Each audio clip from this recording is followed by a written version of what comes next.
जब आप एस्ट्रोलॉजी पढ़ना शुरू करेंगे तो आपको रियलाइज होगा कि बहुत सारी बातें जिनको लेकर हम अक्सर परेशान रहते हैं, दुखी रहते हैं, they are not really that useful, और हमें उनको लेकर तंग होने की बहुत जरूरत होती भी नहीं है।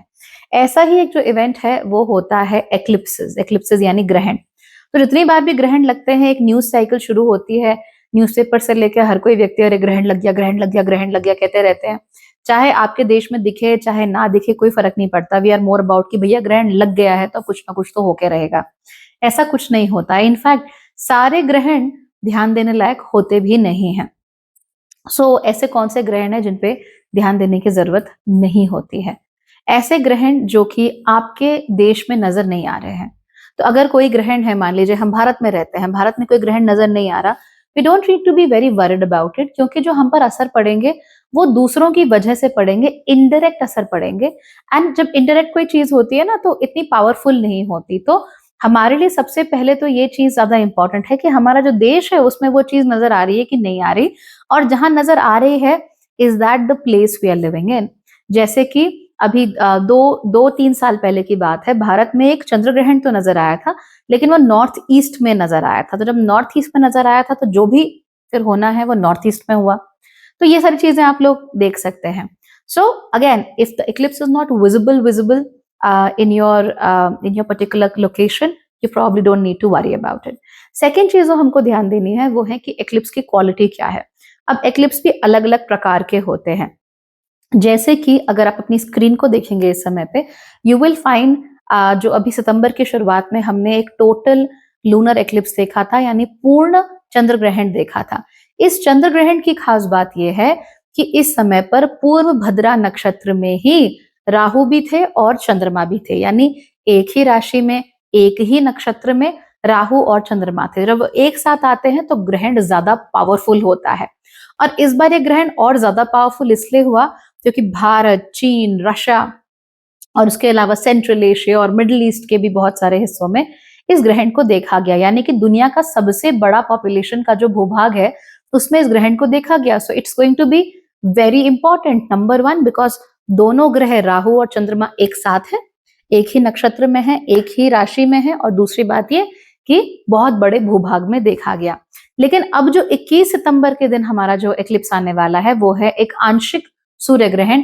वो कोई बहुत इंपॉर्टेंट ग्रहण नहीं है। इनफैक्ट इस ग्रहण से होने वाले जो भी आपको सो कॉल्ड इफेक्ट्स नजर आएंगे तो दरअसल इसके इफेक्ट्स नहीं है, वो सूर्य के कन्या राशि में गोचर के इफेक्ट्स हैं, और उसके साथ साथ ही हमने जो अभी अभी चंद्र ग्रहण देखा है उसके रिपल इफेक्ट्स हैं, जिसकी वजह से आपको लगेगा कि ओ या प्रोबेबली सूर्य ग्रहण हुआ तो ये हुआ। Not really, it's because of the lunar eclipse, right? So in a very very traditional sense, I will not consider this a grahan, right?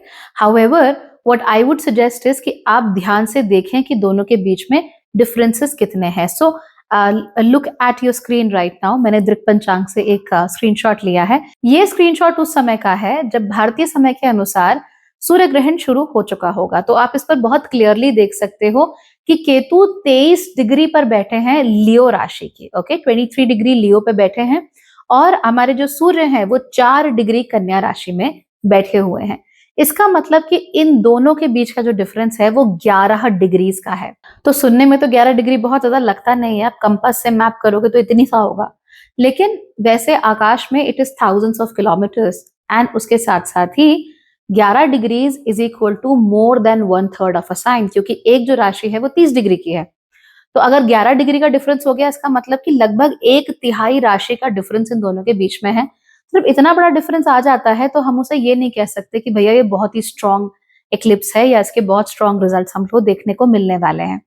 फिर कई बार क्या होता है कि भाई राशि कई बार अलग अलग हो जाती है जब ग्रहण का समय होता है, लेकिन नक्षत्र सेम रहता है। लेकिन यहाँ पर तो नक्षत्र भी सेम नहीं है, नक्षत्र भी अलग अलग ही हैं। तो क्योंकि ये अलग अलग नक्षत्र हमें यहाँ पर देखने को मिल रहे हैं, इसीलिए हम कॉन्फिडेंस के साथ ये नहीं कह सकते कि भाई ये दोनों के दोनों मिलकर एक स्ट्रांगली विजिबल एक्लिप्स हम लोगों को दिखा रहे हैं। अब क्योंकि ये स्ट्रांगली विजिबल एक्लिप्स नहीं है, इसीलिए इसको लेकर ज्यादा परेशान होने की जरूरत भी आप लोगों को नहीं है। So you know these are a few nuances जो कि आप जैसे जैसे एस्ट्रोलॉजी पढ़ना शुरू करेंगे वैसे वैसे आपको समझ में आने लगेगी। एंड ये सारी की सारी बातें, ट्रांजिट्स में क्या हो रहा है एग्जैक्टली, आसमान में किस तरह से उसे देखा जाए और उसको एग्जैक्टली अप्लाई कैसे किया जाए, केवल और केवल आप जैसे एस्ट्रोलॉजी स्टूडेंट्स के लिए I will be presenting in this new membership, जिसमें कि we will be discussing all these things, और मैं आपके लिए एक्सक्लूसिव कंटेंट बनाने वाली हूँ to discuss all the transits and everything that you may want. So make sure that you are a part of it and you continue being a part of it ताकि आप लोग नई नई चीजें सीखते रहें. All right? Okay then everybody, bye bye and take care.